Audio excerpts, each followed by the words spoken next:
5 VIP rooms on the left, 5 VIP rooms on the right.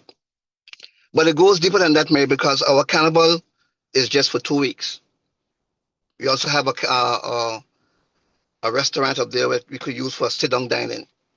But the whole vision behind having those VIP booths was not just for a VIP sitting area. So after carnival, arts and crafts. Each booth could be rented out to an arts and craft local a young entrepreneur to sell their craft.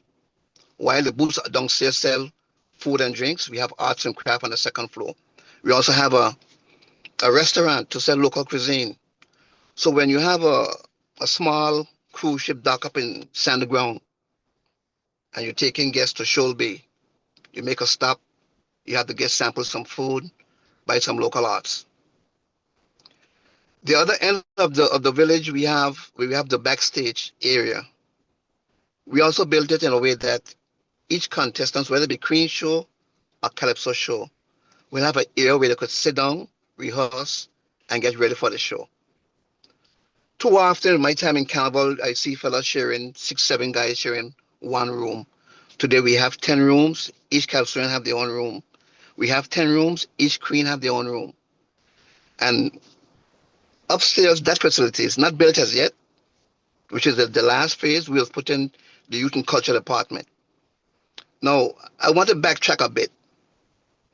When we came up with the first design for the LBCC, we had a meeting in the office for the Honorable Minister at the time, the Kentish Rogers. She was off Ireland. That meeting was chaired by Honorable Queen Sir Thomas Marie. And we showed the village in what we perceive we want to build. And present at that meeting, Merrick, we had fire department, lands and survey, plan department, emergency team, police, and believe it or not, youth in culture was present. Today, I'm hearing from the minister in charge, we're going to build a youth and culture office without having input from youth and culture. And I think one of the big things that we toy with when we're designing the area for youth and culture is like we keep hearing the person in charge of youth and culture keep telling us she need an elevator lift, she need an elevator lift, she need an elevator lift to get to the second floor. And those are one of the things that we toy with all the time in the design. Because we figure going 2 floors, why do we need an elevator? But we understand, she said, she have some people who will not be able to use the staircase. So she need an elevator. And there's room and provisions for that elevator to go to the second floor. So when I keep hearing we haven't consulted with them, yes, we did. The second consultation take place by Changes Bar and Restaurant, where we meet the general public. And the people who came to that consultation make some changes in the drawings for us. We had rooms in there that was 6 by 8 for dressing rooms, and they tell us, no, you need to make it bigger than that. And we did. So we had input from the general public when it comes to building the LBCC. And when it comes to the work, and when people are talking about it will crumble, the LBCC is like a bomb shelter. We have seen steel and steel and more steel. I think we even run the island of steel a couple of times, putting steel in that building. And today and like you said earlier, there's a staircase going upstairs. It kind of gets to me because so much time was put in the design, in the layout structure of the LBCC. And to see a staircase go up there with no consultation, no real reason, and not even to reach out to the public and say, this is what we are doing, because this is a national treasure. And you just don't walk in and make a change and disrupt the way the building look. You put staircase on one side and there's nothing on the other side for balance.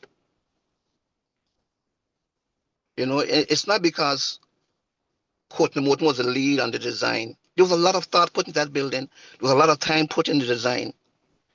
And today we are hearing that they're putting steps on the outside to go upstairs to create an office.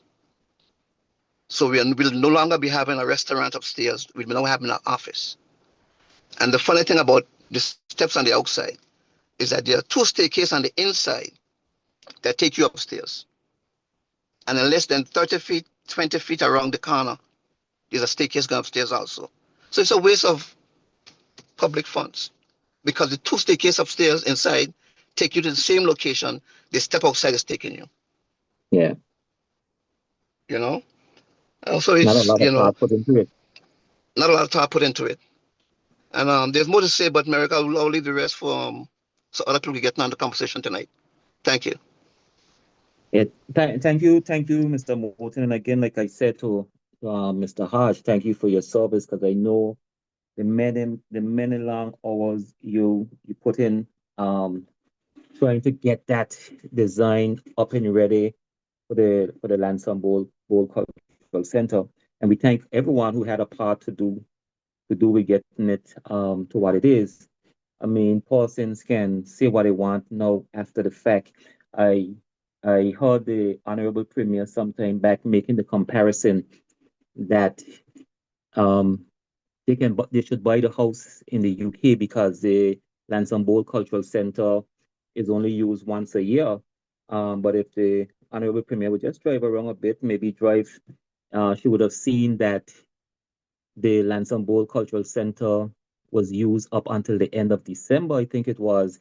There were many nights where there were jams, booths were opened, and it started, like you said, the vision, and that was what the vision was supposed to be, that it can be open year round, and our young local Exactly. entrepreneurs can continue to make money from it.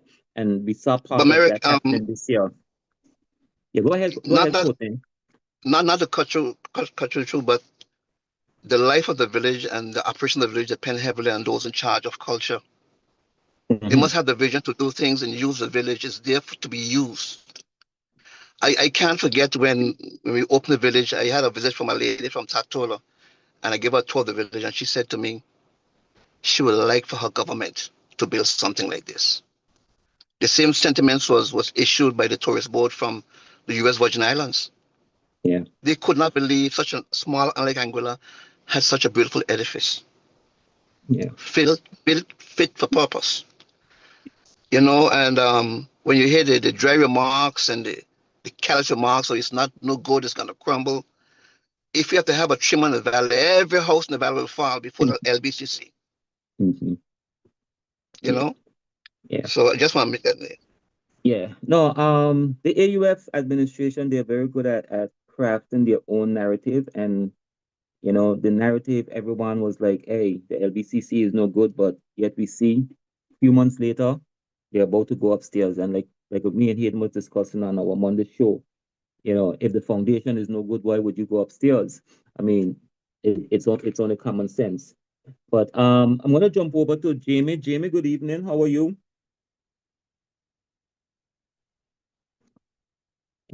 Good evening. How you doing? Oh, just Good to about to hear call your you voice. Mr. Yeah, I had a mute. Welcome. Sorry. I know you've had a busy day, so I hope you have enough left in your voice to still share some with us. Um, ho- um, Jamie, to you, right? Yeah. Early on in the AUF administration term, the Honorable Minister for Health and the current representative for District 7, a district that you contested in, well, the 2020 elections, and with us in the 2025 elections, the representative for that area, Mr. Connor, he announced that he had given a directive for the clinic at West End to be reopened. Can you tell us if the clinic, if it's open, if it's up and running, and what are your views on how having this clinic open can directly benefit the people of West End, seeing its proximity to the school and being in the middle of the Anguilla economic belt, our hospitality industry? Thank you. Well, health is always important for any district, and having the Minister of Health in our district seems to be more important for us as well, considering the fact we have a more elderly based district. The clinic was open and full operational last in 2017, to my knowledge, and opened one day after the directive was issued for a health fair, a one day during this term as the Minister of Health. So Since I then, don't want to, Jamie, sir, I don't want to cut you cross. I remember listening to that press conference, and the minister said the clinic will now be open. So you're telling me it was only open for one day and it's not functional as we speak now? It Well, was not even like open if I for want to the go to entire the day. clinic tomorrow morning, I will not meet it open. That's what you're saying to me. What I'm saying to you is, right, is exactly that. Is that right now we have a clinic location that we used to know at Western Clinic that now is no longer operational. Today, that clinic has been closed, and the doors has been closed for a very long time. As I stated before, it opened up for one day only, and not even a complete day, a few hours of that particular day. The day it opened, 2 days period of that day, to a dumpster that's sitting outside, I assume like cleaning up those inside area. Today, if my memory serves me correctly, the clinic is used as a storage facility for the Red Cross. It's not a clinic. It used to be a clinic. As a child growing up, as many persons in my district know, it used to be a clinic. It assisted persons in the school from driving far up in the valley. Of course, there's this Western clinic located in South Hill, but it eased the traffic and it eased the ability of moving from so far from our district to another one and not to have medical attention. See, it's hard for a district to say that they care about tourism, and it's even harder to know that we have a tourism minister and a minister of health in one person, and we don't have any medical facilities in our district. We have opened up the elderly home. I thank the 1011 care who actually did that. But at the same time, the home has been open for elderly. And if anything were to happen, God forbid, and need quick assistance, you know how hard it is to get from the valley, especially with the traffic in Angola today and the increasing access on a weekly basis to West End, and then collect some man from West End and bring them up to the valley. It's going to be at least 45 minutes to an hour. And that's life saving. So I think that if we were to issue the importance of having the two things work hand in hand, I agree the tourism sector and the Minister of Health should be in the hands of one person. I completely understand that, seeing that is District 7. But at the same time, we just need to put more focus with the area of the clinic. Like I say today, I'm Melo Solo. I'm always willing, I'm always there, I'm always willing to assist because people of my district needs us to work together to make sure that our dreams are accomplished for people all over the district and of course Angola and whole. So just to follow up, what steps you think should be taken to ensure that the residents, because you say that West End do have an elderly community, one of the oldest communities in terms of the average age on the island. So what steps do you think should be taken to ensure that the residents have accessible and reliable healthcare services? Do you think that a clinic should be open? What do you feel? What No, steps do you think should be taken? no, the first step has been taken before under the APM administration, whereas they brought the healthcare facilities under the government. That was the first step. That was one of the beginning steps that should have been taken and has been taken. The next step now will be in order for the minister to take the directive to put together with his teammate, which is known to be Neil Rogers, to find a way to open the doors, staff it, whatever it need a partnership alongside investors in the district, or it need to be financed by the Angolan government itself. But whatever it takes financially to staff it, because of course there's a financial part involved in opening up the clinic. It's just not opening the doors to a clinic. At the same time, I'm unaware that we can get it done. I just know that if we know we want to get it done as we've done in the past, we put a good step forward and we try and make it happen. No, a next step we'll need to do is try to balance our doctors and nurses throughout the island.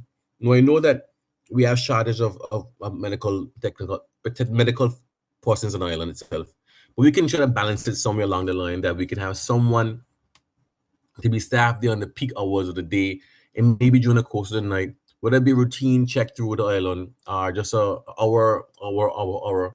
But there are steps that we can put in place. And like I say, I'm willing to share ideas at any given time and I'm willing to make it happen because I think that it's important. And we can all sit down and share ideas of how we think we can make it happen as well. But the doors being closed doesn't benefit the district and doesn't benefit Angola at large. Thank you, Jamie. Um, we'll now go over to Hayden. Mr. Hughes, good evening. Good evening. Good evening. Good evening. It's good. It's good to be here on our inaugural program with all of the gentlemen in store. You know, they usually say ladies first, but we leave the queens for the next episode. Yeah, like I said, man, we're just coming off Women's Week, so you give them a rest because I know they were extremely busy. Hayden, my question to you. We saw the official opening of the Clayton J. Lloyd International Airport, the terminal building. But in regards to the extension of the runway, there seems to be significant delays, setbacks, and, in my opinion, a lot of excuses. I just want you to give us a quick run through where things were under the APM administration just prior to the 2025 election before we were voted out. Um, and tell us how you're seeing this AUF administration fumble the extension of the runway, and you would be speaking from a position that you know what was laid out, what was done, what the plans were, and you can see what's not progressing because the airport runway should have already started, and we're nowhere close as yet. So the ball is in your court in terms of answering that.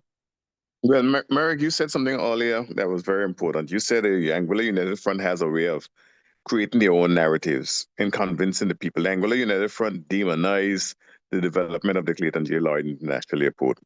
They demonize it. They even demonize when the name was changed under the Anguilla United Movement, right? You remember they even spray painted the sign there on the airport road. Every single project that we did, they demonized. They made it look, and they had a radio station, and they made it look as if these were all bad for Anguilla. Lo and behold, they got in the government, and immediately the terminal became the best thing since sliced bread. As a matter of fact, Jose got up recently and he said that heavy equipment operators, get yourself ready. When we said that, when we said all of these projects, they said, oh, people can't eat concrete, and the list goes on.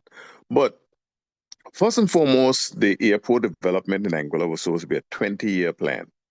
Dr. Webster, in his wisdom and vision, decided, hey, 20 years is too long for Angolan people to wait. We're going to compress this in a 5-year period at most.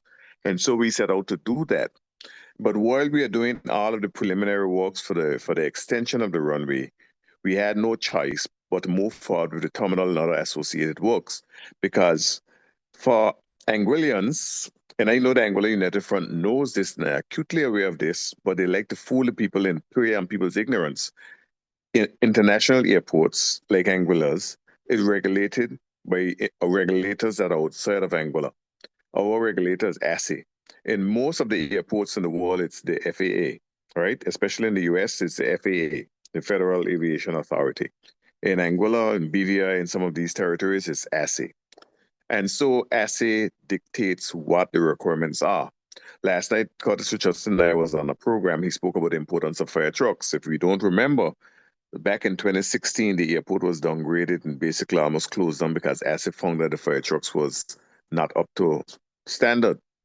And even if you have less than optimum amount of firefighters on the airport at a particular time, that can have an impact on what type of flights can fly into Angola.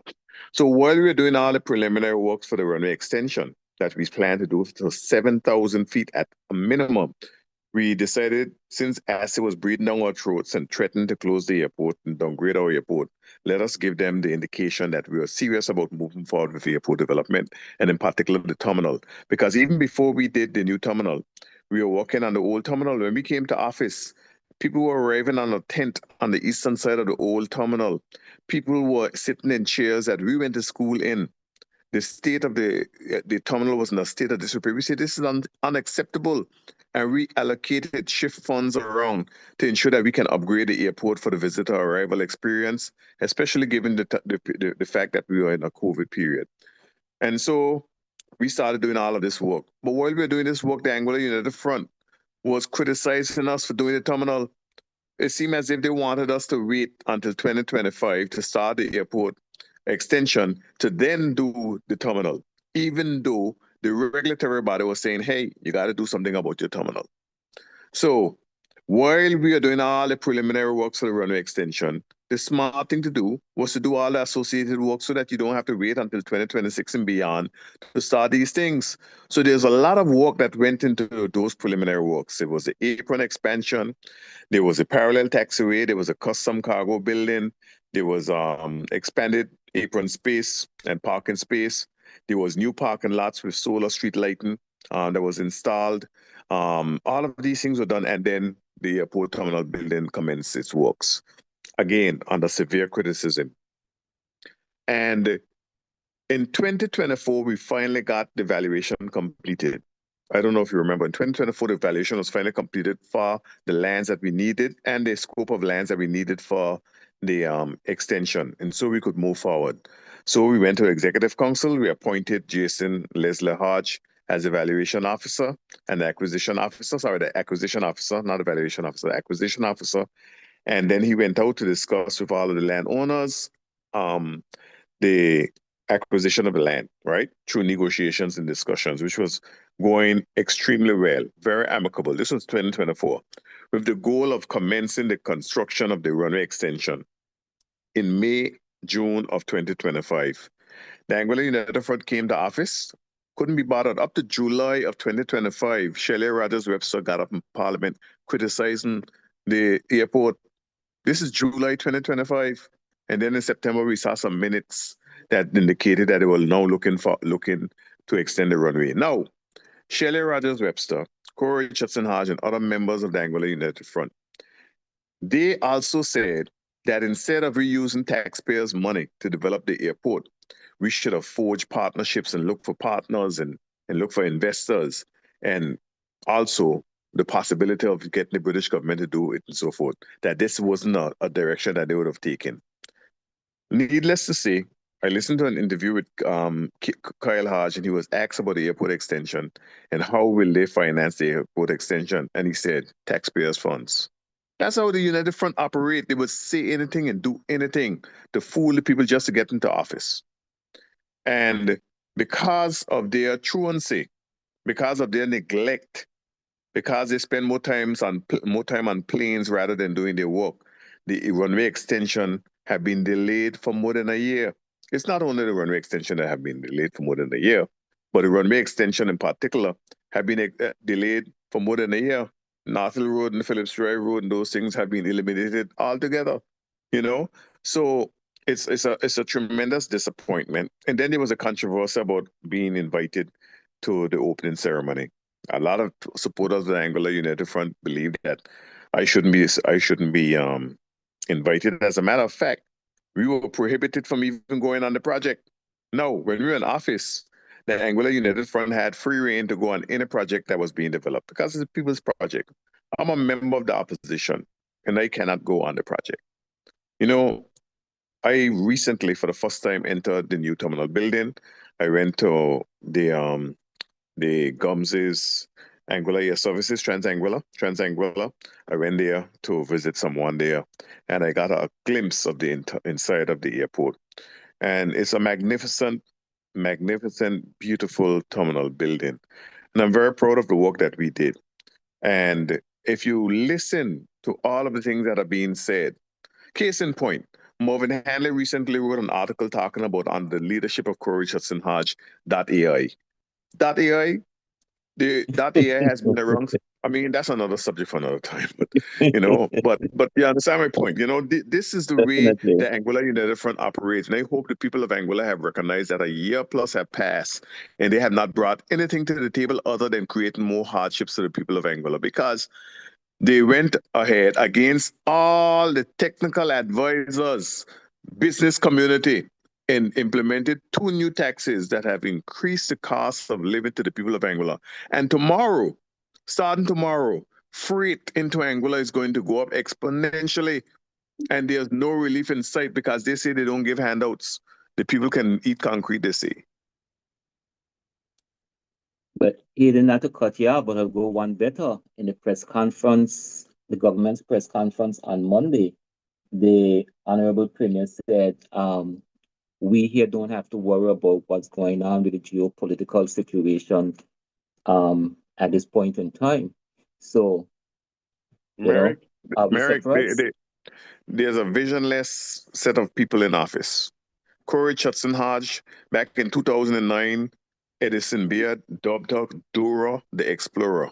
I don't want to disrespect her, but Dora the Explorer, because how in your right mind you cannot think that the geopolitical things that are happening in the world will not impact the people of Angola. Merrick, it was the same Corey Richardson Hodge who said that issues relating to the case with the bank, the chief minister of Angola, Victor Banks and Anguilla United Front and the case with Anguilla. And it's not Victor Banks per se as a person, it's not him as a person, but a representative of the office. The case will not have any impact on the people of Angola. Lo and behold, you're able to uncover that while she said that to the people of Angola, that won't have any impact on the people of Angola, the taxpayers of Angola. We found out that what? How much was paid? Give the people of Angola the figure again. $1 million so far. And counting, because the real And case hasn't counting. started yet. Yes. So the Yes. people of Angola have been given a 6 for 9. They have been given a pig in the bag. They have been given bun. They have been given hands by this Angola United Front. They have been fooled. They have been bamboozled. They have been. Let me tell you something, right? I have never seen people who have fallen for gullibility like we have fallen for gullibility in this last election cycle. You know, they said, and I know Dr. Webster can expound on this some more, right? But they said, he did expound on it a little bit in his opening remarks. They said that they will make Senior Shield better. They had not done anything with Senior Shield or Junior Shield since coming to office. They had no vision. We are the ones who brought about Junior Shield and Senior Shield. And by now, it would have dropped to 65, and the age for the Junior Shield would have gone up to 10. And eventually, you would have seen a situation where we would have had universal healthcare in Angola. I think Ken Hodge mentioned it. Ken Hodge put together a committee to deal with pension for all. Pension for all. Kurose is not a priority right now. Dismantle the committee. Dismantle the committee. No, the same Ken Hodge put together a committee to create a minimum wage for Angola. And out of that, Angola came out with the highest minimum wage, one of the highest minimum wages in the Caribbean. There's 4 islands in the Caribbean that have a higher minimum wage than Angola. And that is the work that was done. Government since 1976 were promising minimum wage. No, when we were in office, there was an actuary that was done on Social Security. And I know Dr. Webster probably can speak to this as well, showing that the Social Security fund eventually will collapse if something wasn't done. They were in that committee meeting. They were in those meetings and those presentations. They had nothing to say. But they were very critical that Social Security was going up because instead of going up by the percentage that they wanted it to go up, it would be going up incrementally, like a 1/4% or 0.5%, I think it was. And now it's going up under them, but nothing. They were critical that the fees, some fees at the hospital were going up. They're very critical of it. They have been in office for more than a year. Those fees have not gone down. They were critical that some fees at ASPA had gone up. Fritz Smith, who's the chairman of the Angola United Front, who's the shopper of the Angola United Front, who's the head honcho in the Angola United Front, and he's the chairman of ASPA. He's the chairman of ASPA, and those fees at ASPA have not gone down. You know what I mean? These are the things that they said to the people of Angola. They complain vehemently about the bulk fuel levy. We put in place all the mechanisms to reduce the bulk fuel levy long before we left office. And a year after coming to office, they have not reduced it, Merrick. Yep. Yep. That's it. And Aiden, you can go on and on and on and on all night and speak about all those things. But I want to switch the conversation a little bit, and I'm going to ask different persons to jump in with their views with it. But I want to start with Dr. Webster on his views, because like I said earlier in a press conference, on the press conference on Monday, the Honorable Premier said we don't have to worry about what's going on with the geopolitical situations right now. So Dr. Webster, Yes, sir. I just was making sure you were hearing me. Yes, I am. Yeah.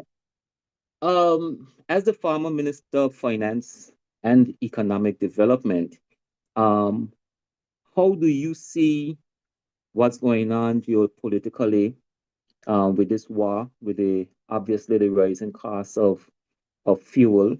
Um, how do you see it affecting Anguilla, especially seeing with these two new taxes that, as Hayden said, was ill-advised to go ahead and do?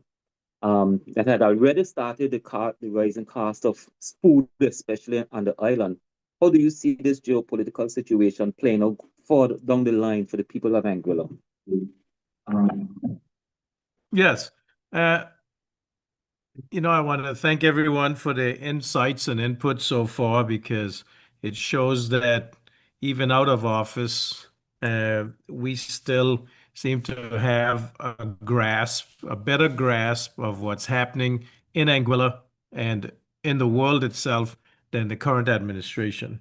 And and that's what I've always said. I said that we had assembled a team that was right for the time, fit for purpose, and I think that we would have been much further ahead now had the APM continued in government. Anguilla would have been much further ahead, would have continued to lead in the Eastern Caribbean Currency Union and even in the Caribbean, because there were other governments more mature and seasoned than ours that were following our lead. Now, we talk about the geopolitical issues, and one that we have to get a grasp on is affordability.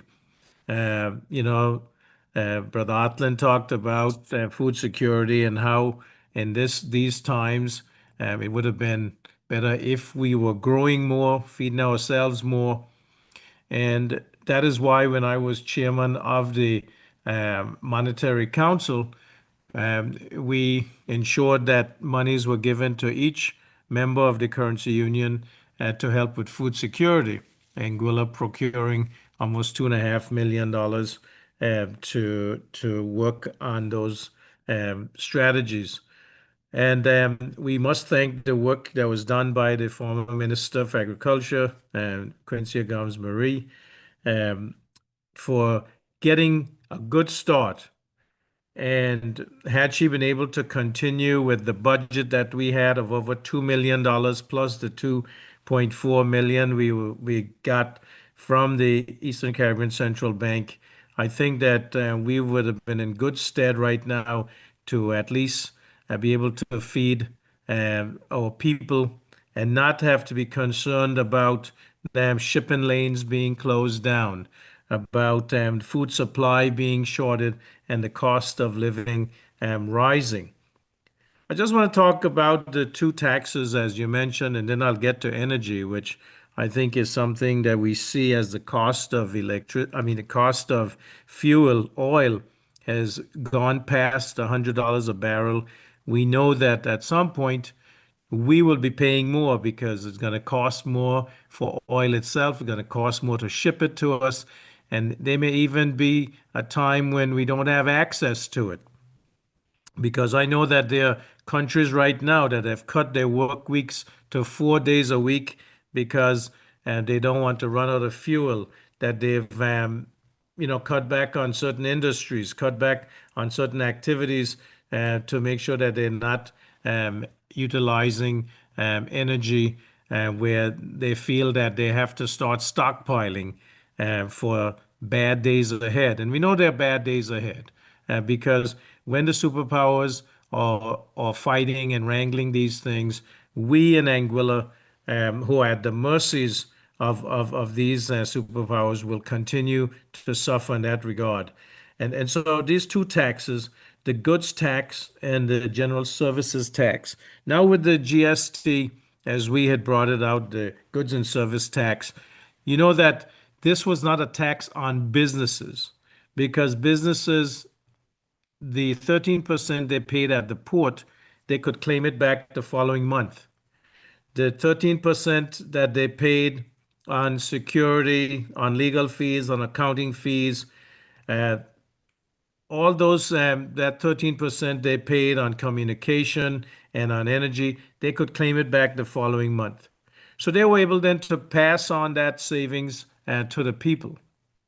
And with the new AUF GST relief plan, which changed the structure and undermined the goods and service tax, which was bringing in revenue that was utilized, a predictable source of revenue that we were able to bring in many policies, removing property tax from homes. And we wanted to extend that to Anguillan businesses also, so that they wouldn't have to pay property tax. Where we were able to finish the high school so the students could get off the split shift system. We were able to bring in Senior Shield and Junior Shield because without them being paid for, we could not get them through Executive Council. A predictable source of revenue was undermined and dismantled by this AUF administration, where now, when you pay 9% at the port, you can't claim it back. And so, and the general services tax, where the tax 13% that is paid on services, you can't claim it back. So the businesses are left with no alternative but to pass on those costs in all their items. And the item that will get the most is the one that turns over the fastest, and that is food. And the Minister of Economic Development, Mr. Kyle Hodge, he said this would happen and he urged the businesses to do it, to just pass on the cost. And so it's no wonder now that the cost of living has increased exponentially in Anguilla, food wise and energy wise, because the cost of electricity has to be up because of what's happening in the world right now. And you know that we were pushing for a transition to renewable energy. And we have a lot of sunshine, and sunshine to us would be free. We just would have to get it set up. And then if we didn't have the funding, which we didn't, because you remember when we came in, we were at a deficit, and the tourism was shut down, our main industry, and we were begging the UK for help. So we couldn't do it. So you get outside investors, or if there were Anguillians that had the funding that could do it, you set up a renewable energy plant, and then you through a PPA sell that to the people of Anguilla through Anglec. And I think that that would have now, in hindsight, we would have been way ahead of the curve, way ahead of having to worry about what's happening in the outside world, because we would have had companies that came in that were responsible for maintaining the plant, and they would have been guaranteeing savings. In fact, there is a proposal right now that shows that Anguillians would have been paying around 20 cents, 20 US cents per kilowatt hour. That would include the base rate, that would include the fuel surcharge. All of that would have essentially have gone away because you wouldn't need as much of diesel, because you just would need to have the generators available for when the sun was down, or when if you couldn't store enough of electricity to generate the electricity needed by the people. All of these things were part of the vision of the APM, that in hindsight, if you look at the 11-point plan that we had, if we were able to fully implement that plan, Anguilla would essentially be independent right now, financially independent, almost energy independent, and we would have produced more food, as you heard Brother Atten talking about the poultry and the hatchery and having broilers and then growing more food stuff. We would have been in much better stead. But instead, we are here now relying on the goodness of others, as we always have been, which makes us, we have failed in carrying out the mandates of our forebears who fought hard to ensure that we had an Anguilla that we could call home, that we could then be proud and take the country forward and look out for the generations to come. We are now at the mercy of others. And on top of that, instead of now circling the wagons and taking care of our people at home by giving electricity credits, by taking care of the elderly, by ensuring that there is stipends for medications at the private pharmacies, if when God forbid they're not available from the OECS PPS through the public health system. We're talking about spending $16 million on a house in London. And we don't know even if that is the cost of it. We just know that what they did, and we saw the minutes from Exco, where they put money in escrow on the 16th of December, or made that to put a down payment on this house without talking to the people and getting the people's opinion on it. And I think that if we're going to spend that type of money overseas, that requires that you need to go to every district one by one, listen to the people, and tell them why you think that it is better to spend this money outside of Anguilla, where you can't see the impact of it helping the people of Anguilla right now when the people are in need. The other area of concern here is that because of the goods and service tax being dismantled to the goods tax and the general services tax, they are projecting a $73 million deficit in this year's budget. Tell me this. You're relying on .ai domain name registration to do everything. You're taking claim for that. Okay, we can give that, although we know that AI was around since 1995 and that the returns to government and revenue was just around $1 million EC a year. Up until 2022, when we decided that we would take stock of it, and then it required that we put it out to tender, and the tender was won by Identity Digital. And immediately in January of 2025, when Identity Digital took it over after the 15th of the month, there was $10 million that came in. And now they're boasting that, you got multiples of that are coming in every month. I'm just saying that the vision of the APM is one that was to make Anguillians better off, make Anguilla more independent, so that we would be able to take care of ourselves if, God forbid, there was a natural disaster, another pandemic, or if we had an administration that basically had lost their way, which this is what I think for the AUF, that they have lost their way from what they campaigned about to where they are right now. And I think that that is because there's a lack of vision. They have no understanding of how to take care of the people that gave them that opportunity to provide and take care of them. Thank you, Dr. Webster. I did intend for other persons to jump in on this topic, but I've noticed that the maestro himself have logged on. So I just want to jump over to Mr. L. Vanterpool quickly and say good evening to you, sir. How are you doing? Good evening, Brother Mary. Good evening to the rest of the team. Can you hear me good? Yes, hearing you loud and clear.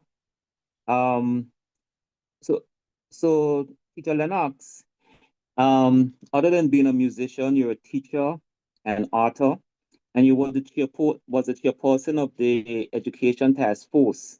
I just want you to just share briefly with us your thoughts on how the recommendations from that task force would have transformed the education landscape in Anguilla. Well, thank you very much for that question. And again, I want to say thanks for the opportunity. I think that this is an incredible opportunity to come to the people to whom I say good night, to the people of District 2, and by extension to all the people of Anguilla. It is an excellent opportunity to stay engaged and to hear from those on the ground and to be able to keep in touch with what's happening. You touch on a very important question there, Brother Merrick, and one that is dear to my heart, and I don't even know if we have the time tonight to go through how I feel about that whole question, as you know. Now, I was just listening briefly some days ago to an interview that Trevor Noah had with Maya Motley. And in a wide-ranging interview, they talked about education at one point. And she said, paraphrase her, she said, educational transformation that we need now is not knowledge, because of course we have that in the palm of our hands. The children all have that. But we need values and attitudes and skills, commitment to excellence and empathy. You know, how they develop the social and the emotional learning. In our groups here, we had a colleague in the force, and then when we transitioned to the Education Transformation Initiative, she used to call it the softer side of education. And Mia Matle said that in many ways, the world is almost discouraging us from looking in these directions. It's a cold war. Yet, you ask the question in the past tense, you know, how would it have transformed? And share your disappointment that up to now we haven't heard any real appetite for going, you know, in a taking a deep dive as to what this report had in, what it has in, and we know that it was tabled by Minister Deanne in the House from August of 2024. I also wanted to thank, putting on my educator's hat, to thank Minister Deanne and the entire APM team for embracing us after these long years in the wilderness, talking about education transformation. And the APM was the only administration who came close to really moving it. Unfortunately, the time ran out, the administration changed, and we are here. But I still want to think about it as something that is in the present and that could be done. The potential is there. Through this report, if intentionally implemented, education could be completely transformed. Now it's going to take a while, because remember, we are talking about a question that is over 40 years old, at least, without any real attention. And before I go further, I really would like to thank those people who came alongside, not just who made up the task forces, but who were the facilitators who went out to interview children, to interview the teachers and other stakeholders.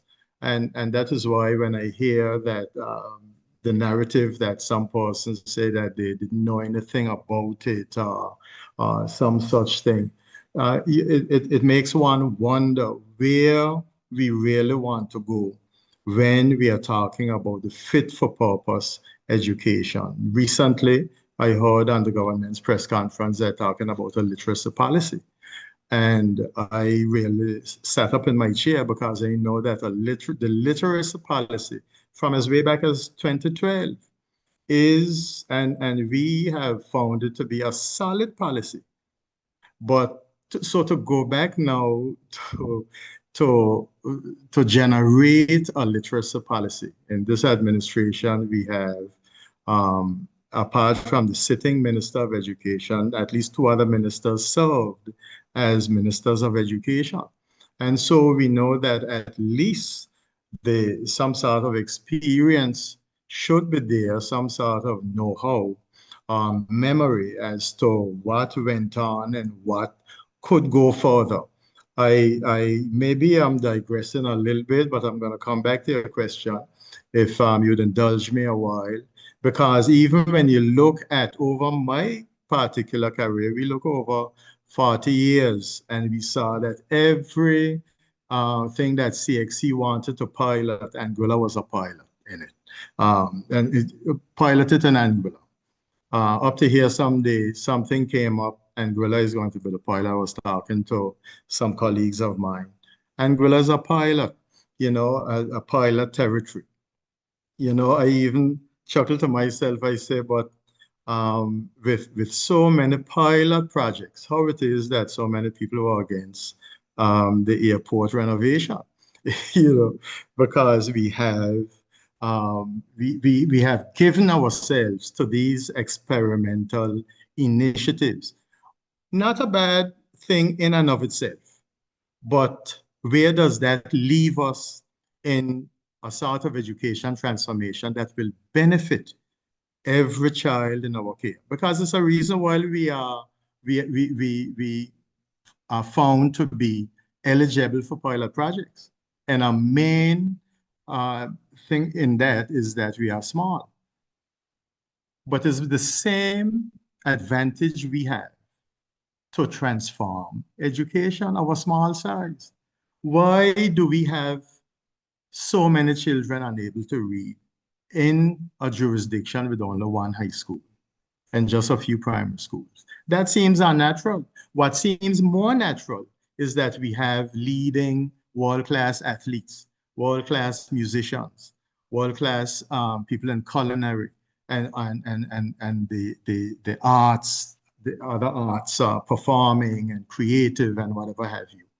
Because that is really how it should be once the people would demonstrate and show and hone their natural talents. But you shouldn't have a country where children are struggling in reading and over again, you're just talking about we looking for this policy, we looking for that policy. When this comprehensive report is there and has taken into consideration every single idea from every representative group across the island. And so the information is there. And don't talk about the recommendations.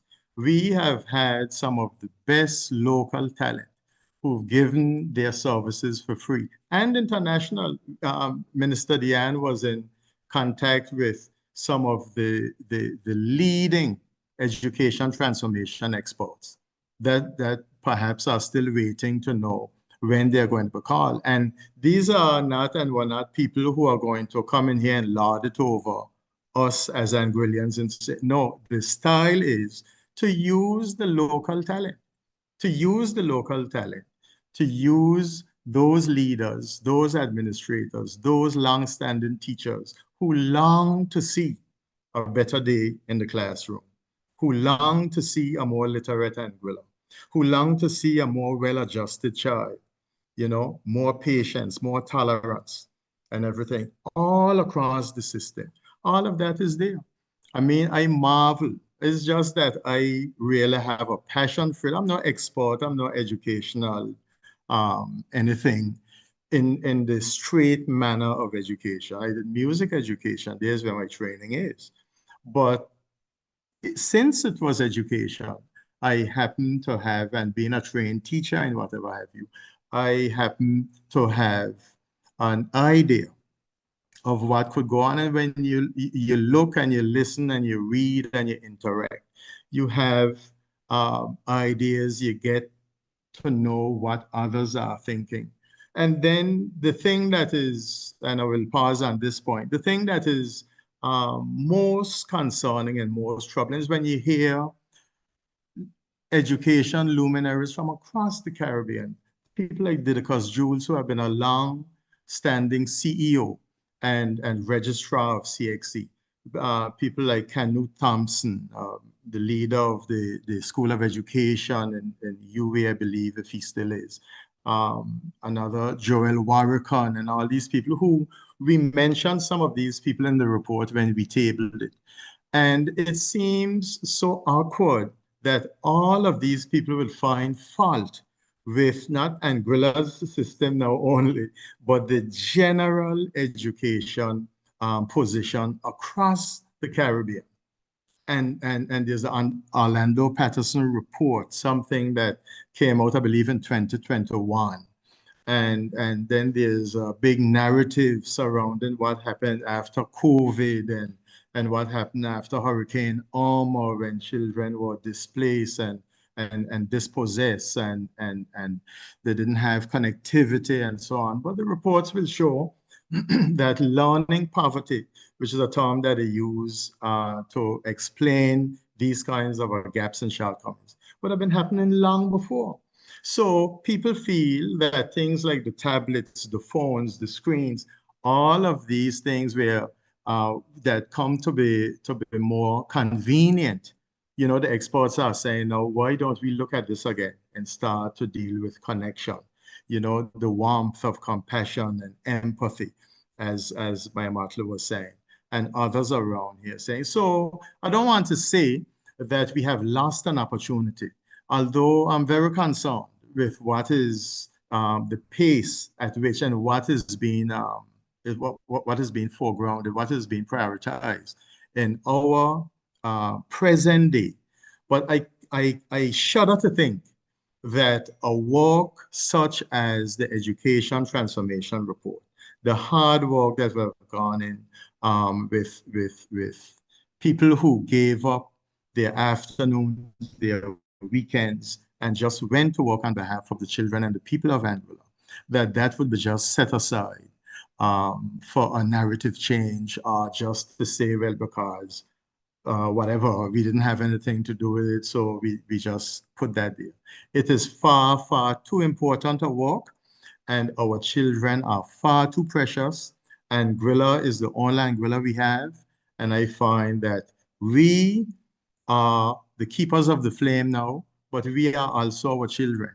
We are also the world, as I mentioned in my one of my speeches during the campaign. We have to see ourselves as being island changers, world changers, Caribbean changers, in the same way that pilot projects are used in Anguilla to inform the rest of the Caribbean. How about doing the pilot project so that we could advance our own children? Thank you, brother. Yeah, Lennox, I want you, before I go on, I want you to just mention a little bit about broken cards, because that was a very important piece of work that you did. What was it, the vision, the motivation behind broken cards? Well, thank you for that question. Now, broken cards came out of just, you could say, perhaps journaling, because in 1986, when I joined the Anguilla Public Service as an uncertificated teacher, that was right at the brink of the comprehensive education. If you remember, comprehensive came in September of 1986. So I was fresh out of school. I've been reason to say graduated those days, but I left school in 1985, and accustomed to a particular type of education, of teaching and of learning, a particular role, you know, because at that time, as you will recall, it must have been 300, I doubt 400 students at a high school in those days. And then in September of 1986, you had a whole different scenario in reality altogether, which to my mind, we have not recovered from up to now. And so Broken Cards was my attempt to recall my experiences and to offer some solutions. Much of the book, as I know you will have read it, much of the book is asking questions, you know, because I never pretended to have any answers, although I had my own opinions. But I wanted more than anything else to bring attention to what was happening, what was likely to happen. Somebody met me here the other day and said that they were thumbing through the book again and is reading like it was written yesterday.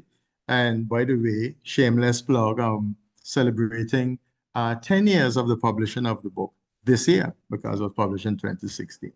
You know, so that was the whole idea. So I found myself writing, talking about children's experiences, the tough times that I have to go through, where material wealth is really many times connected to emotional and spiritual lack, the role of the church, the role of community the role of the home, what is really, what school looks like, when you have a society that has gotten a taste of the lucrative thing. You remember around that time, the high-end tourism became a thing, 1984, Yeah, same 1985. around the same time. Yeah. Right, yeah. So it came like a perfect storm right then, because then parents were headed into the workplace. They could get two, three, four jobs at that time. And then in many ways, children were were left to fend for themselves. A lot of parents at the time saw the comprehensive system with automatic promotion as something to say, well, the children don't have to study because they'll be promoted. And that's something later on and in subsequent conversations we want to get into, talking about the shame culture that has evolved. When you have banding and telling children that they're in band, 2 and 3 and 4 and in special needs and so on. Those things I covered in the book. Not that you didn't have to, because some of the pushback I got there is that, well, you have to call it something if you're trying to take care of the children, and that's true. But what my particular gripe with how that whole thing was rolled out is that just as we were adamant to put it out as an alternative model for education, the subsequent and the adequate, the requisite education was not done. We didn't take long enough to bring it out so that it was almost like a convoluted, a corrupted kind of a way of being came as a result of, of that form of the comprehensive model, which we really haven't today. And I'm still in the school, as many people know. And the question still comes, teacher, what band this is? What band this is? And you could see the drain on children when they have to talk about that they're in band 4. The power, many of them, the power isn't there to really say, well, okay, let me lift myself up and let me work for band 2. A lot of them just resign themselves to according to my brother Neil Rogers, this nomenclature. They just have this label that, well, I'm in band 4 and I'm doomed. These are the kinds of things that need thorough discourse and dialogue over long periods of time, devoid of politics, devoid of the kind of rancor and narrative shifting and deception and distraction that one often sees at these levels of leadership. There's no place for it if indeed we are going to save a nation, or at least slow a kind of a path. Now, with this, America asked me the question, and I am confident that the kinds of thought and process and the caliber of persons that went into working this education transformation study and report and all the recommendations accompanied, that we have a solid chance of arresting. And remember now, yourself and Brother Curtis had this successful meeting down in District 6. Laudable, commendable. The premier and invited me to one very, very early. That was less well attended, but the same sorts of ideas. What are we going to do? What are we getting up every day fighting for? If every day that we get up, we losing our children. And we see the situation. I say, I hope that we are at a place where we are becoming mature, where we are becoming more in tune with what it is to lead, and especially on behalf of Anguilla and her children in this time. Because, I mean, we all know of the risks that exist. We know of the real tough time that young people have. But there's Maria Montessori, the mother of the Montessori model of education, who said it best to me, because she said, if the home, because we tend to blame the home, which there's a lot of blame to go around. And I used to be known when I was in school and in my farmer um, service to seem as if I'm picking up for parents. I'm not picking up for parents. But the question is, if children are failed at the home, when they come to school, what do we do? Even if we could see that the home is a problem, do we just fail them? Do we just leave them there and say, well, that person can't do no better because we should look who she come from. Look who he. No, we can't do that. And we can't do that in this quote unquote pilot project area that is Anguilla. We have to be able to say to ourselves, to say to our children, look, this is the air that we could breathe. New, fresh, serious, genuine, honest. Maybe not perfect, but we want to be able to do something that is right.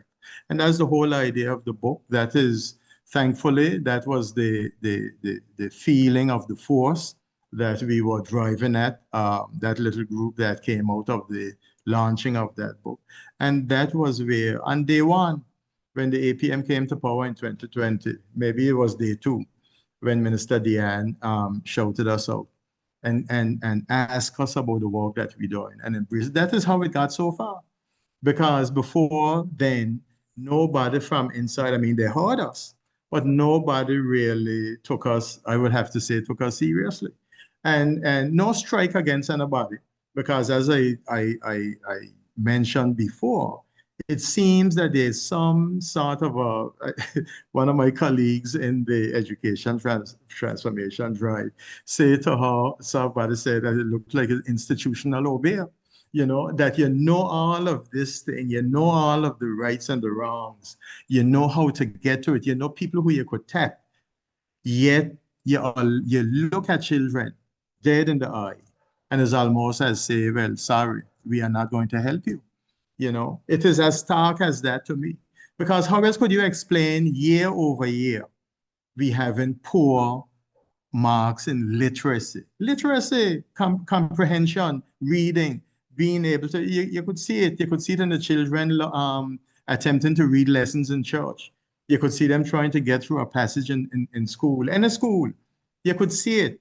I mean, it's not every single student, but that's not what we're talking about. We're talking about the data. What is the data showing? And why in our small jurisdiction that we cannot be shining bright, shining lights in that regard. Because when you take care of that, Brother Hayden, you take care in large part of the violence. You take care of the anger issues. A lot of these things come because of pride, because of the figure that, well, they won't be recognized here, so we better do this here. That is the kind of feeling people want to be recognized and identified for something. And so it come a situation. I was talking to a group of youngsters not very long ago. You said, Mr. Vanderpool, boy, in a lot of ways, these children don't really care. They don't care if they live, they don't care if they die. You know, where have we come? And what could we have done differently? But more importantly, what can we do now and tomorrow and all of the tomorrows? That's a lot. That's a lot to digest, Lennox. Really a lot to digest. And as we move forward, every week, every Thursday night, people will be able to tune into our show and ask questions as well. And at the same time at 7:30. But I want to run back to Dr. Webster before we wrap it up and have him have the final word. But I want to put a few things to you, Dr. Webster. And one of them is how they're trying to remove you from history, the history of Island Harbor, in terms of the sport facility that you wanted to do, the thrust and push and determination that you invested in to ensure that the Island Harbor Primary School, the Vivian Vanderpool Primary School, was rehabilitated and redeveloped, and also the boardwalk that you insisted upon, and how it seemed as if they're trying to erase you from the development of these projects and the movement to ensure that these projects come to fruition. Uh, Thank you, Minister, for that. You know, well, I guess some of the cronies of the AUF said that they were going to take me and you out, before the next election. So I guess that is what is happening. I mean, something like the basketball court in Island Harbor, where we wanted to put a roof over it and put a building around it to help the young people. They were asking for it. They were facing with the elements that if it rained, if the sun was too hot and the wind was too high, that they couldn't play. And this was a way of them engaging themselves. I mean, every day you see, people young and not so young out on that court playing, enjoying themselves, but also communing with each other. And I think that's what's important, always been something for Island Harbor, that we would sit around and you learn from those who went before and you imparted wisdom to those who came after. And that is something that, and I blame this on the Minister for Infrastructure, Mr. Jose Vanterpool, because, he'll say, oh, why didn't we do it when we were in there and things like that. I mean, one, we couldn't afford it when we first got in. Two, this was a contribution from a visitor to Anguilla who saw the need and provided the funding. And then, it took time for the steel frame to come from China. It takes 4 to 5 months for that to happen. And then it took time to get the other funding, because then they told us they wanted it raised up to 30 feet above the court. So we had to get funding then to build platforms.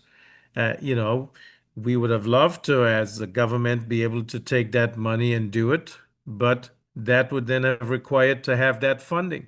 We had put we put $1.2 million in to rehab the two buildings right next to the basketball court. That still hasn't happened. Because no matter how much we talk to the permanent secretary and then the acting permanent secretary and then the engineers to go and to look at the structures, that didn't happen at the time. And there were a lot of things going on. I know that. We had roads that needed to be built. We had the Lansing Bowl Cultural Center that needed to be done and overseen by, the government's technical officers. We had the airport terminal building. We were doing things. So it wasn't like we were sitting down and the Island Harbor basketball court building wasn't getting done. This was all being worked on. And then when we had everything in place, we tried to start it, and it was stopped by the minister, said that it was government property, and so government has liability. This was a project that we met twice with the community of Island Harbor, who were on board with getting this done so they could provide that source for the people in Island Harbor and all over Anguilla, because I see persons from all over Anguilla who come to the Island Harbor basketball court to play, to practice, and to engage with others. In terms of the Vivian Vanderpool Primary School, you know that it was, I think, the only school that after Hurricane Irma that the AUF administration didn't want to do anything with. In fact, it was stated, and we heard this at the highest levels, that the plan of the AUF administration was to shut down the Vivian Vanderpool Primary School and move the students from Island Harbor to the Morris Vanderpool Primary School. And I remember when we heard this, I said that couldn't happen over my dead body. And I'm sure that those of you who were there with us in government can attest to that. And so we made sure that we got funding to build new classrooms so that we could have a place where the students from Island Harbor and the surrounding villages like Welch's, the Keys, White Hill, Jonks Hole, that they could come to a school that they could be proud of, The Green Gators have always been the proud students, and they usually hit above their size, and their intelligence has always been there. I mean, now Jamie would be very excited to know that the school down in West End has given us a run for our money, but we'll give him this one just like I give Merrick every now and then. We let him win a boat race. Uh, but it just shows that we had that vision. We couldn't just say from day one, take whatever funds there were when there were no funds, but take whatever there was and say, okay, I'm going to develop Island Harbor as the first thing when there were projects of national importance that had to be done so that we could get Anguilla back on track. Now, somebody said the Valley Main Road is not something that's a revenue driving project. In the center of your town, so that trade and activity could go on, it was necessary. And there are so many businesses that have flourished and then developed because of that Valley Main Road being done, and then the airport road being done. You can see they're building restaurants, they're putting up car rental centers. It's just these roads had a significance, had to be done. The Blowing Point Ferry Terminal had to be done because we had to build back what had been destroyed in Hurricane Irma. So Island Harbor, yes, it lagged behind because we wanted to make sure that we could have the economic drivers so that Anguilla can flourish and have some financial independence. And then we started working on Island Harbor, the school, and the basketball court, to keep our young people engaged. The two buildings there that we wanted to rehab so we could have a marine heritage museum, have arts and craft, have a community center so that our young people and old people could come together and bring back that spirit of jollification, and also learning from our elders and learning crafts that our elders did that have now gone out the window, that we would bring these back. Because when visitors come to Anguilla, they want to learn the culture and the essence of Anguilla. That's how you see it when the old people and young people get together and they form that bond, and that merge the ideas. And then when we had the Savannah Bay development, and there were 214 acres of land that had been sold by private auction in the US, not even in Anguilla, but that was sold out basically. We said to the developers that, like the policy of the Anguilla Progressive Movement on all new projects, that they had to be a social contribution. And they jumped at the opportunity that you'd have a boardwalk in Island Harbor that would basically bring back that vibrance to Island Harbor, where we would have the beach scene, and then along the rocks, we would set up this boardwalk where persons could come and not only at Festival del Mar time, but throughout the year benefit from that economic activity. And they committed to $2 million to make that happen. And I mean, the project hasn't started yet. There were lots of hiccups that happened after the election because the Minister of Economic Development, instead of reaching out and making sure that these developers would move the project along, basically got into a turf war and a fighting war with them. The premier refused to meet with them when they came for Festival del Mar of 2025, saying that they had to meet at her office, but her office was closed for that weekend. So one of the things that we did, we had such investor confidence in our administration that they were willing to meet us wherever to ensure that that project could get going, so that one, you develop Anguilla, provide jobs for the people of Anguilla, but also you enhance Anguilla as a tourism product, and not just any old tourism product, but one where you had high value, low volume to maintain what our forefathers thought about back in the early 80s as what they saw Anguilla's tourism product could be. And we maintained that throughout.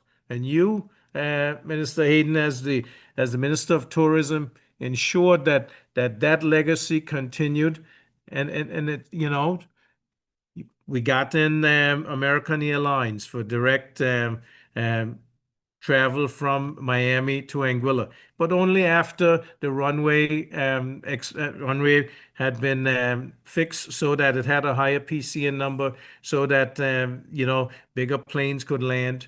Um, everything that was done had that vision to make Anguilla more of a destination that persons of high wealth wanted to come to so that they could relax and become part with the people, because I always say the people of Anguilla are the most hospitable people in the world, and that is manifest. I run into people all the time now, and they say, I've been going to Anguilla for 20 years or 30 years, and I'll continue to go because that's where, I feel I'm closer to heaven. And these are the things that make me feel proud to know that I had something to do with carry on the legacy of our forefathers and our forebears and those who went into politics before us, like your dad, like Ronald Webster. Those are the people that we have to say that they laid the platform and we raised the bar. It's just too bad that the Anglo United Front has not been able to continue it at that level, and we are going backward.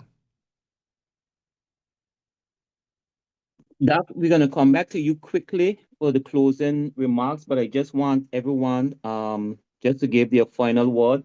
And I'm just going to ask everyone just to make it quick because we have a hard close off at 10. I'm getting accustomed to producers chasing us off, but we have a hard close off at 10. So I'll call in order for everyone to just give a quick closing remark. I'll start with you, Atlin. Just give you a quick closing remark. Mr. Vanterpool? Okay, while we wait for Atlin to unmute, Courtney, you're there?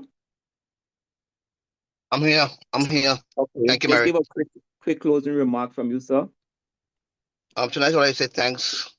Thank you, Mary, for hosting the show, and thanks to the producers for putting out the show, and thanks for all who was involved in making this a success tonight. I think we have a platform now where we can inform more people, we could keep our people informed, and we could move the needle forward and educate our people in what goes on in government. Tonight, I want to say thank you to everyone who tuned in and spent the time with us and to listen to us explain to them how government operates and what goes on in government. So I just want to say thank you very much for everyone who have tuned in tonight and take the time to spend some time with us. And hopefully going forward, you could make the time to spend more time with us in the future to come. Thank you very much, Merrick. Thanks for having us tonight. Thank you, Courtney.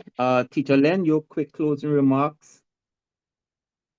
Yes, thank you very much. I would like to echo the sentiments of Courtney and to say that these exercises, I hope and pray would act as encouragement to young people, perhaps not so young people, to recognize that the political option is also a good consideration for extended service, to be in a position once you have the passion, once you have the desire to serve at this level and to see things through to completion, to transformation, to use a word that we were discussing a short time ago. So thanks again to the team. Thanks for the contribution of Dr. Webster as our leader, because really to assemble a team like the one between 2025, a lot of people, 2020 to 2025, a lot of people are still saying, that they would have never imagined that Anguilla had the Anguillan leadership, Anguilla had that sort of capacity, it's almost like working something out of nothing, given the difficult period that was. We have to call it as it is. And so we are thankful for the time of service, and we look forward to continue to participate and to engage.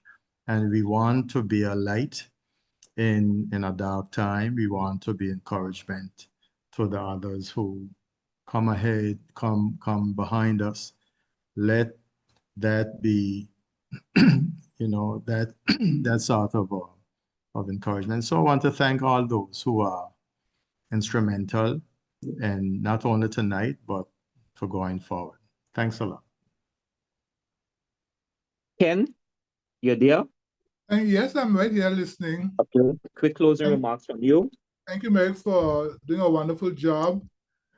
I just want to remind us that this program is a sanctuary for honest reflection and thoughtful dialogue. And certainly tonight, that has been echoed in our terms of our conversation. There are a lot of issues, Merrick, with labor that I think we'll need to expound on in the weeks ahead. And I look forward to that. Tonight, I believe, was a lot of us had things to say, but certainly I look forward in the weeks and months ahead to further dialogue, because at the end of the day, we need to enlighten our people on the issues facing this country. And, I'm looking forward. Thank you so much. Thanks, Mr. Hodge. And Jamie? Jamie, you're there?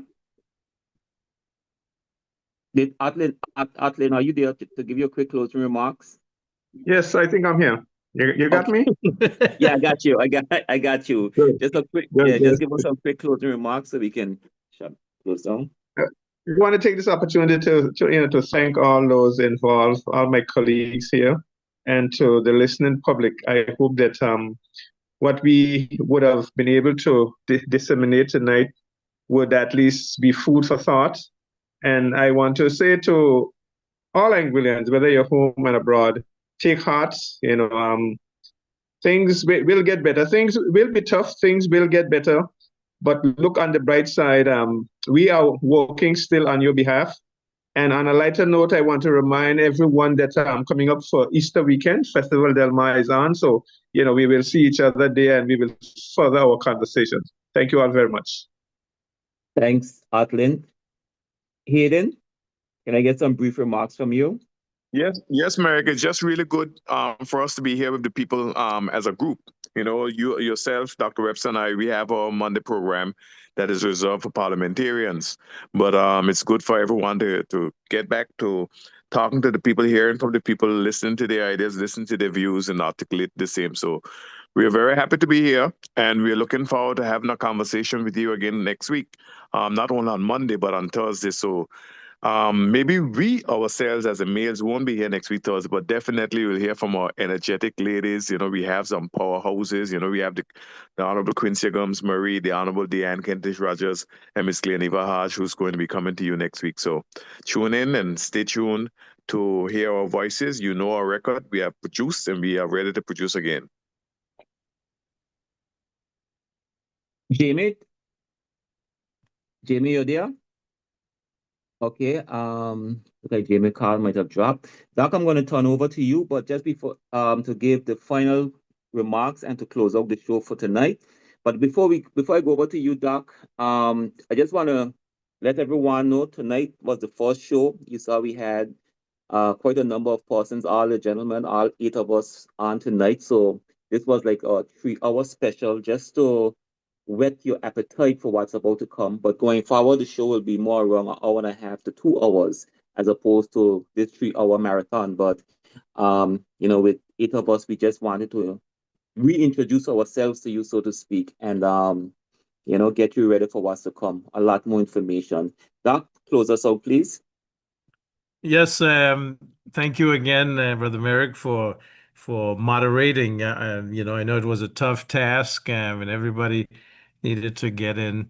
They reintroduce themselves back to the people, but I don't think that the people know we haven't gone anywhere, that we are still here looking out for their best interests. We have the other programs in the know that you and Brother Hayden have carried so strongly. We got the radio programs to the point where we're on the Mellow Cello show that you've heard Jamie on. Maybe that's why he's not. After his fiery presentation today, he has to take a little break. The APM Online, as this first show has shown, very informative, but truthful and honest. And you can hear the integrity of these members of the Anguilla Progressive Movement who are still here, ready and able and willing to represent the people of Anguilla. And that is what we are here, and we want questions to be asked. We want to touch on every subject, no matter how controversial. Government should be the one giving account, but if they're not, then we who are here to hold up the people are willing to do that. We have lived up to our vision and our motto. The Anguilla United Front has not. Putting people first, I think, was just a saying, a catchy phrase. We know that they have not done that. And so every week we plan to come in and to talk with you, the people, to hear us. We have an able-bodied group. The ladies were not here tonight, but they are certainly ready, and you've heard them on other programs, that they are sharp and they're ready to serve the people of Anguilla in whatever capacity. And so I want to thank my colleagues. I want to thank my team. You guys have broad shoulders. You've carried me, carried our whole team, our supporters who continue to be there for us. We thank you for being there and for sticking with us and knowing that even though times are getting tough, that there is a light that, well, I shouldn't say light because there's a boat at the end of the tunnel that is ready to take us to green pastures and other fields. And so I want to say good night to everyone. Thank you again to the people of Anguilla for listening. Thank you to my colleagues. Have a great night, and we look forward to continuing this journey for Anguilla and for generations to come. Thank you very much. Good night, everyone.